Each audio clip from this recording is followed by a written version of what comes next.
اعوذ باللہ من الشیطان الرجیم بسم اللہ الرحمن الرحیم اللہم صلی علی محمد و علی آل محمد۔ اللہ جل شانہ کا بے حساب کرم احسان اس ذات کا کہ جس نے ایک دفعہ پھر قرآن مجید سمجھنے کے لیے یہاں پہ ہمیں اکٹھا کر دیا۔ آج ہم انشاءاللہ دوسرا پارہ سورہ بقرہ کی آیت نمبر 212 سے اپنا سبق شروع کریں گے۔ اعوذ باللہ من الشیطان الرجیم بسم اللہ الرحمن الرحیم زین للذین کفروا الحیات الدنیا ویسخرون من الذین آمنوا والذین اتقوا فوقہم یوم القیامہ واللہ یرزق من یشاء بغیر حساب۔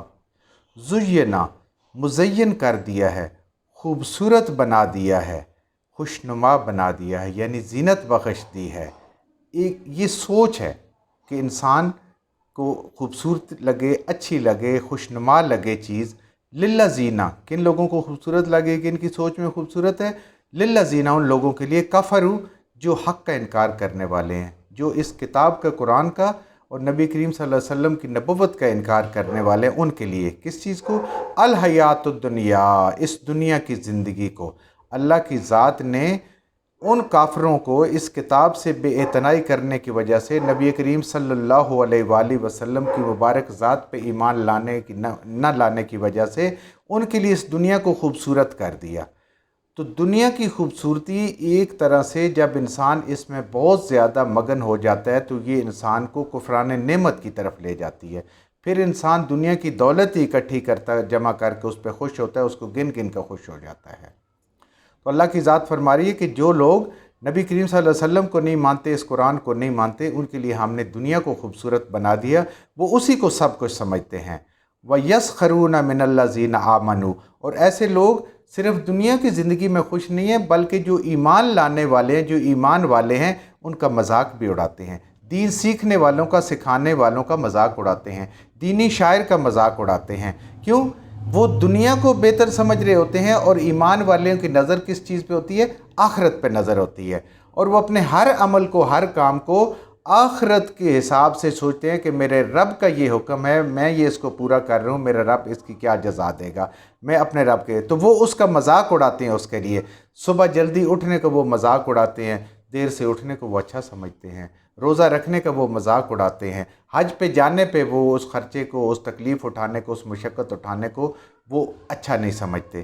تو یہ لوگ ہیں، اور ایمان والوں کا مذاق اڑاتے ہیں۔ کیوں؟ کہ دنیا ان کو زیادہ خوبصورت لگ رہی ہوتا ہے، اور ایمان والے دنیا کتنی لیتے ہیں؟ دنیا منع نہیں ہے، بقدر ضرورت، کہ ان کی یہ ضرورت پوری ہوتی رہے، اتنی ہی دنیا کی اہمیت ہے۔ اور پھر اس دنیا کو کمانے کے، اس دولت کو جمع کرنے کے بھی اللہ نے اصول سکھا دیے، نبی کریم صلی اللہ علیہ وسلم نے وہ اصول سکھا دیے، وہ اس پہ چلتے ہیں۔ نہ تو وہ بخل کرتے ہیں اللہ کے راستے میں خرچ کرتے ہوئے، اور نہ وہ حرام کمائی کی طرف دیکھتے ہیں، اور نہ وہ حرام کماتے ہیں، اور نہ ہی اگر اللہ نے ان کو فضل دیا ہو، ان کو دولت دی ہو، تو اس کو فضول خرچ کرتے ہیں۔ یہ ہوتے ہیں ایمان والے۔ وَالَّذِينَ اتَّقَوْا فَوْقَهُمْ يَوْمَ الْقِيَامَةِ، اللہ کی ذات کہہ رہی ہے دنیا میں تو یہ سمجھتے ہمارے پاس دولت، ہمارے پاس سب کچھ آ گیا، دنیا کا مال و دولت آ گیا، بڑے بڑے گھر آ گئے، بڑی بڑی گاڑیاں آ گئی، بڑے بڑے عہدے مل گئے، اور وہ ایمان والوں کا مذاق اڑاتے ہیں کہ وہ شاید کمزور ہیں، ان کے پاس وہ دولت نہیں ہے، اور وہ سمجھتے ہیں کہ اللہ ان سے زیادہ راضی ہے۔ اللہ کی ذات فرما رہی ہے وَالَّذِينَ اتَّقَوْا، جو لوگ اس دنیا میں اپنے رب سے ڈرتے ہیں، تقوی اختیار کرتے ہیں، یعنی جو اللہ کہتا ہے وہ کرتے ہیں، جس سے منع کرتے ہیں اسے رک جاتے ہیں۔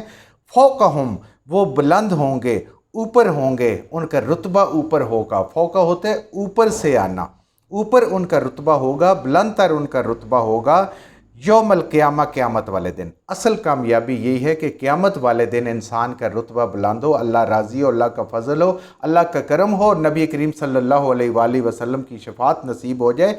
بے شک دنیا میں غربت کی زندگی آتی ہے، کوئی عام سا کام کرنا پڑتا ہے، مزدوری کرنی پڑتی ہے، اس سے کوئی فرق نہیں پڑتا۔ دنیا کی بادشاہت اور آخرت میں ناکامی، یہ بہت گھاٹے کا سودا ہے۔ دنیا میں گزارا ہو انسان کا، مشکل سے گزارا ہو، لیکن رب راضی ہو جائے، رب کے حکموں کو بجا لانے میں کوئی رکاوٹ نہ ہو، دل تنگ نہ ہو، اس کو اللہ تعالیٰ کی ذات پسند کرتی ہے۔ اور اللہ کہتے ہیں کہ ایمان والوں کا جو فوقیت ہوگی وہ دنیا میں نہیں ہے، اس لیے کہ دنیا کی کوئی اللہ کی ذات کے سامنے اہمیت ہی نہیں ہے۔ ان کی فوقیت اللہ کے سامنے ہوگی جب اللہ ان کو دے گا، وہ قیامت والے دن ہوگے، جو اصل کامیابی ہے کہ اللہ ان کو جنت عطا فرمائیں گے۔ ان کی واللہ، اور اللہ وہ ذات ہے، یرزقو، جو رزق دیتا ہے، من یشاء بغیر حساب، جس کو چاہتا ہے بغیر حساب کے، من یشاء، جس کو چاہتا ہے۔ یہاں اللہ کی ذات نے نہ مسلمانوں کی بات کی ہے، نہ کافروں کی بات کی ہے، نہ منافقین کی بات کی ہے، تمام انسانوں کی بات کر کے اللہ کی ذات فرما رہی ہے کہ اللہ جس کو چاہتا ہے اس کو رزق جو ہے وہ بے حساب عطا فرماتا ہے، اس دنیا کی نعمتیں بے حساب عطا فرماتا ہے۔ دنیا کی نعمتیں نہ اعمال کے ساتھ ہیں، نہ اللہ کے ماننے کے ساتھ ہیں، نہ اللہ کی کتاب کو ماننے کے ساتھ ہیں، نہ اللہ کے انبیاء کو، رسولوں کو ماننے کے ساتھ ہیں۔ یہ اللہ کا اپنا حساب ہے۔ اللہ کی ذات فرما رہی ہے کہ اللہ جس کو چاہتا ہے لوگوں میں سے اس دنیا میں، خواہ وہ کوئی بھی انسان ہے، بے شک اللہ کو بھی ماننے والا نہیں ہے، لیکن اللہ جیسے چاہتا ہے، جتنا اس کے مقدر میں اللہ نے اپنی حکمت سے لکھا ہوا ہے وہ عطا فرماتا ہے۔ تو اس لیے دنیا کا آخرت کے ساتھ کوئی کمپیریزن نہیں، یہ دارالامتحان ہے۔ اور اگر ایمان والوں کو زیادہ ملتا ہے تو وہ بھی امتحان ہے، جس کو بھی زیادہ ملتا ہے، اور جس کو کم ملتا ہے اس کے لیے بھی امتحان ہے۔ دونوں امتحان میں ہے، طریقہ کار مختلف ہے، پیپر کا فرق ہے، اینڈ رزلٹ دونوں نے دیکھنا ہے کہ کیا اللہ کا شکر ادا کرتے ہیں، اور اگر کم ہے تو اس پہ صبر کرتے ہیں۔ یہ میرے رب کا اس میں حکم ہے کہ اللہ جس کو چاہتا ہے رزق دیتا ہے۔ اب اگلی آیت جو ہم پڑھنے لگے ہیں، آیت نمبر 213، اس کو علماء کہتے ہیں آیت الاختلاف۔ آیت الاختلاف، کان الناس، اور لوگ تھے، امتاً واحداً، ایک امت۔ اللہ کی ذات فرما رہی ہے کہ جب انسانیت کی ابتدا ہوئی حضرت آدم علیہ السلام سے لے کر آگے تک، یہ ایک امت تھی، ایک اللہ کو ماننے والے تھے، اس کی توحید کے قائل تھے، اور جو اللہ نے ان کو حکم دیا ہوا تھا حضرت آدم علیہ السلام کے ذریعے سے، مختلف انبیاء جو آئے ان کی جو تربیت کی، تعلیم کی، اس کے مطابق یہ سارے کی ساری امت ایک تھی۔ یعنی اس کی ابتدا جو ہوئی وہ ایک امت سے کی۔ پھر کیا ہوا، وقت جیسے جیسے گزرتا گیا تو شیطان چونکہ دشمن تھا ازل سے، اس نے ان لوگوں کے دلوں میں مختلف قسم کے اختلافات ڈالنے شروع کر دیے، اور لوگوں نے کیا کیا، اللہ کے حکموں کو چھوڑ دیا، انبیاء کی تعلیم کو چھوڑ دیا، اور اپنے نفس کی ماننی شروع کر دی، اور شیطان کی ماننی شروع کر دی۔ یہاں پہ مفسرین کہتے ہیں کہ حضرت نوح علیہ السلام تک تقریباً اندازے سے 10 لاکھ سال تک تقریباً یہ درمیان میں وقفہ ہے، اندازے کی بات ہے، اللہ صحیح جانتا ہے، یہ ایک علماء کا اندازہ ہے۔ اس دوران یہ امت ایک رہی، اور حضرت نوح علیہ السلام جس امت میں مبعوث فرمائے گئے، جن لوگوں میں، وہاں ان کا آپس میں اختلاف ہو گیا، انہوں نے شرک میں بھی مبتلا ہو گئے، اس سے پہلے شرک نہیں تھا، اور جو شیطان نے انہوں جس کاموں میں لگایا تھا وہ اس میں لگ گئے۔ تو اللہ کی ذات فرما رہی ہے کہ پہلے لوگ جتنے بھی تھے وہ ایک واحد امت تھی، ایک ہی امت تھی، ایک ہی دین پر تھے، ایک اللہ کو مانتے تھے اور انبیاء کی باتوں کو مانتے تھے۔ تو جب ان کے درمیان اختلاف ہو گیا، شرک عام ہو گیا، ایک دوسرے کا حق مارنا عام ہو گیا، جھوٹ غیبت عام ہو گئی، کم تولنا عام ہو گیا، یہ ساری چیزیں جب شروع ہو گئی تو پھر اللہ کی ذات نے اس انسانیت کی ہدایت کے لیے، کیونکہ اللہ بڑا کریم ہے، اللہ اپنے بندے کے ساتھ بڑی محبت فرماتے ہیں، اللہ کی ذات نے فبعث اللہ النبیین مبشرین ومنذرین، فبعث، مبعوث فرمائے، اللہ نے النبیین، اپنے پیغمبر نبی بھیجے، مبشرین، خوشخبریاں دینے والے، جو ان کی بات ماننے ہیں ان کو خوشخبریاں دینے والے، ومنذرین، اور وہ لوگ جو ان کی بات نہیں مانتے ان کو ڈر سنانے والے کہ آخرت میں رب کے سامنے پیش ہونا ہے، اعمال کا حساب دینا ہے، اور پھر حتمی فیصلہ ہونا ہے کامیابی کا یا ناکامی کا۔ تو یہ انبیاء کا کام تھا، انبیاء جو آئے انہوں نے خوشخبریاں سنائیں نیک لوگوں کو، ان کی بات تعلیم کو ماننے والوں کو، اور جو ان کا انکار کرنے والے تھے ان کو ڈر سنایا۔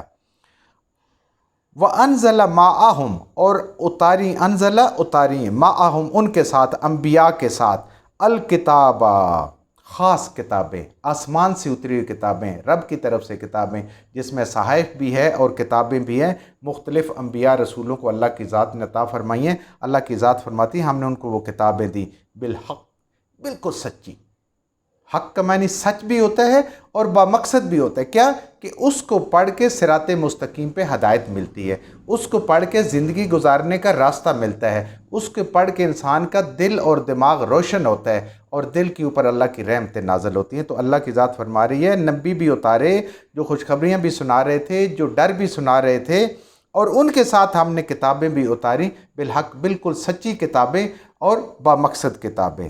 اب ان کتابوں کا، ان انبیاء کا مقصد کیا تھا؟ لِيَحْكُمَ بَيْنَ النَّاسِ، تاکہ فیصلہ کر دیں. حکم حاکم ہوتا ہے نا، فیصلہ کرنے والا، یحکم، کہ وہ فیصلہ کر دیں، حکم صادر کر دیں. بین الناس، لوگوں کے درمیان، فیما، اس چیز میں، اختلفو، جس میں ان کا اختلاف ہو گیا تھا. اللہ کی ذات کے سامنے کہ سفارش کے لیے بت آنے شروع ہو گئے، شرک شروع ہو گیا، دولت کمانے کے لیے ناجائز ذرائع استعمال ہونے شروع ہو گئے، لوگوں کی غیبتیں کرنا شروع ہو گیا، اپنے آپ کو بڑا شروع کر دیا بنانا. تو اللہ کی ذات نے اس کے لیے اپنے رسول بھیجے، اپنی کتابیں بھیجیں، تاکہ اس رسول صلی اللہ علیہ وسلم کی، نبی کریم صلی اللہ علیہ وسلم کی اور جو پہلے انبیاء ہیں ان کی تعلیم کی روشنی میں، علم کی روشنی میں، اور جو اللہ کی کتاب اتری، اللہ کی کتابیں پہلے اتری، ہمارے پاس الحمدللہ یہ قرآن مجید ہے، ان کی تعلیم کی روشنی میں، اس علم کی روشنی میں وہ اپنے اختلافات کو حل کر لیں اور ایک اس چیز پہ آ جائیں جو اللہ کا قرآن کہہ رہا ہے، جو اللہ کا کلام کہہ رہا ہے، اس کو حل کر لیں. یعنی رسول کا حکم، جو وقت کے نبی ہے اس کا حکم، اور جو اس پہ اللہ کی کتاب اتری ہے، یہ قطعی حکم ہے. یہ جو نہیں مانے گا وہ اللہ کا نافرمان ہوگا، وہ کافر کہلائے گا، وہ حق کا انکاری ہوگا. یہ چیزیں حق ہے، اس پہ قطعی ایمان، اور یہی ہدایت ہے. انبیاء پہ ایمان لے کے آنا اور ان انبیاء کی بات کو ماننا، اللہ کی کتابوں کو ماننا، یہ حق ہے اور یہ قطعی ہدایت ہے اور ان کا حکم قطعی ہے. اللہ کی ذات کہتی تاکہ اس کتاب کے ذریعے سے، اس علم کے ذریعے سے یہ اپنے اختلافات جو ہو گئے تھے اللہ کے بارے میں، اللہ کی تعلیم کے بارے میں، دین کے بارے میں، اس کو دور کر رہے ہیں. فیہ، اس میں جو بھی اختلاف آ گئے تھے. وَمَا اخْتَلَفَ فِيهِ، ان کتابوں کے باوجود، انبیاء کے باوجود، پھر بھی نہیں اختلاف کیا اس میں، ان کتابوں میں اور اللہ کے نبیوں کی تعلیمات میں، إِلَّا الَّذِينَ، مگر وہ لوگ، اوتوہ، دیے گئے تھے، من بعد، اس کے بعد، ما جاءتہم، کہ آئیں ان کے پاس، بالبینات، واضح نشانیاں، بینات، روشن کرنے والی چیز جس کے ماننے میں، سننے میں، سمجھنے میں کوئی رکاوٹ نہ ہو، بالکل بات سمجھ آتی ہے. بغیم بینہم، آپس کی ضد، آپس کا تکبر، آپس کی سرکشی. اللہ کی طرف سے جب واضح ہدایت آ گئی تو اب صرف اور صرف اختلاف ان لوگوں کا رہ گیا کہ جو اپنے آپ کو بڑا سمجھتے تھے، تکبر میں مبتلا ہو گئے، ضد میں مبتلا ہو گئے، اور وہ سرکشی کرنے لگے کہ اگر ہم نے اللہ کی بات مانی تو ہمیں سب کے ساتھ برابر ہونا پڑے گا، ہماری یہ چودراہٹ اور ہماری یہ جو سرداری ہے یہ تو خطرے میں پڑ جائے گی. تو ان کی انا، ہٹ دھرمی اور تکبر کی وجہ سے انہوں نے انبیاء کا بھی انکار کیا اور انہوں نے اللہ کی بھیجی ان کتابوں کا بھی انکار کیا. تو اللہ کی ذات کہہ رہی ہے ان کتابوں کے آنے کے بعد کسی اختلاف کی کوئی گنجائش نہیں رہتی. اب صرف اور صرف اس کتاب کا حکم ہے، نبیوں کا حکم ہے، اور یہ قطعی حکم ہے اور یہی راہ ہدایت ہے اللہ کے حکم کے تحت. اب اگر اس کو کوئی نہیں مانتا تو بغیم بینہم، وہ اپنی ضد کی وجہ سے، اپنے تکبر کی وجہ سے، اپنے آپ کو بڑا سمجھ کے اپنی انا کی وجہ سے وہ کر رہا ہے. فہد اللہ، تو پس ہدایت دی اللہ نے، الذین آمنوا، وہ لوگ جو ایمان لائے، جنہوں نے اللہ کے اس حکم کو مان لیا، انبیاء کے حکم کو مان لیا، اللہ کی کتاب میں جو کچھ لکھا ہوا ہے اس کے علم کو مان لیا. تو رب کی ذات فرما رہی ہے کہ یہ ہیں ایمان والے، نبیوں کی باتیں ماننے والے، وقت کے نبی کی بات ماننے والے، آج ہم نبی کریم صلی اللہ علیہ وسلم کی باتیں ماننے والے، اس قرآن کو ماننے والے، یہ ہیں ایمان والے. انہوں نے اپنے اختلاف ختم کر دیے، جیسے قرآن نے حکم دیا، جیسے نبی کریم صلی اللہ علیہ وسلم نے حکم دیا، جو تعلیمات تھی اس پہ عمل شروع کر دیا. جب سب کی قرآن ایک، سب کا اللہ ایک، سب کا نبی ایک، تو اختلاف ختم ہو گیا. جب ہم اس میں اختلاف کریں گے تو پھر اختلاف شروع ہو جائے گا. تو اللہ کی ذات کہتی ہے یہ ایمان والے ہیں جن کا خدا ایک، کتاب ایک، نبی ایک. لِمَا اخْتَلَفُوا فِيهِ مِنَ الْحَقِّ بِإِذْنِهِ، تو انہوں نے اب اس جو اختلاف کیا انہوں نے رب کی مہربانی سے، مومنوں نے جو اختلاف تھا اس کو ہدایت میں بدل گیا ان کے سارے اختلاف، کیونکہ انہوں نے اللہ کی بات کو مان لیا اور اپنی بات کو چھوڑ دیا جس میں وہ اختلاف کر رہے تھے، اور انہوں نے اپنے آپ کو اللہ کی بات سے بڑا نہیں جانا، نبی کی بات سے بڑا نہیں جانا۔ تو یہ لوگ ہدایت والے ہیں اللہ کے حکم سے، من الحق کے بیز نہیں، یہ لوگ حق پہ ہیں اللہ کے حکم سے۔ واللہ یہدی من یشاء الی صراط مستقیم، واللہ اور اللہ یہدی ہدایت فرماتا ہے، من یشاء جو ہدایت لینا چاہتا ہے، جس کی خواہش ہے ہدایت لینے کی۔ کہاں پہ ہدایت اللہ کی ذات دیتی ہے؟ الی صراط مستقیم، سیدھے راستے کی طرف جو رب کے ساتھ ملا دیتا ہے۔ اور یہ راستہ کہاں سے ملتا ہے؟ انبیاء سے ملتا ہے۔ اللہ نے یہی ہمیں بتایا ہے، خوشخبریاں سنانے والے، ڈر سنانے والے، اور اس کتاب سے ملتا ہے جو اللہ نے ہمیں قرآن مجید دی ہے اور پہلی قوموں کو دی ہے۔ اس کے بغیر نہ صراط مستقیم مل سکتا ہے نہ ہدایت مل سکتا ہے۔ تو جو اللہ سے ہدایت کا طالب ہے، اللہ کی ذات اس کو ضرور ہدایت دیں گے۔ اور اس قرآن کو اللہ نے دیکھیں ایسا محفوظ فرما دیا کہ اس کی قیامت تک زیر زبر نہیں بدل سکتی، اس کا کوئی نقطہ نہیں بدل سکتا، کہ یہ ہدایت کا سرچشمہ جو ہمیشہ کے لیے ہے۔ کوئی دنیا کے انسان قیامت تک آنے والا نہیں کہہ سکتا کہ میں ہدایت کہاں سے حاصل کروں۔ جیسے مشرکین مکہ میں ایسے نیک لوگ بھی تھے کہ جو خانہ کعبہ کا غلاف پکڑ کے کہا کرتے تھے، یا اللہ ہمیں پتہ ہے یہ جو بت پڑے ہوئے ہیں یہ غلط ہے، اور جو کچھ ہم کر رہے ہیں وہ بھی غلط ہے، لیکن کیا صحیح ہے اس کو ہم کیسے کریں اس کا ہمیں نہیں پتہ۔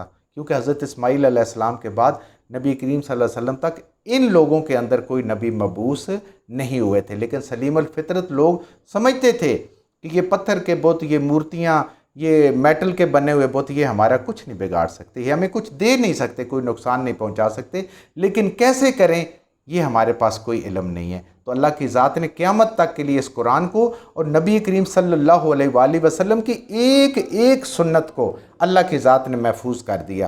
زندگی کا ہر گوشہ محفوظ ہو گیا، کسی نبی کا آپ کو محفوظ نہیں ملے گا، کوئی کتاب آپ کو محفوظ نہیں ملے گی، مگر قرآن کو بھی حفاظت اللہ کی ذات فرما رہی ہے، اور آپ صلی اللہ علیہ وآلہ وسلم کی ایک ایک زندگی کا گوشہ جو ہے وہ اللہ نے محفوظ کیا۔ تو یہ ہدایت کے لیے، مگر ملے گی اس کو صراط مستقیم پہ ہدایت جو ہدایت کا طالب ہوگا۔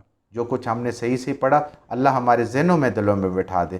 جہاں جہاں پڑھتے ہوئے بولتے ہیں ہم سے غلطیاں ہوگی، اللہ ہمیں معاف فرما دے، اور ان غلط باتوں کو ہمارے ذہنوں سے، دلوں سے اللہ کی ذات نکال دے۔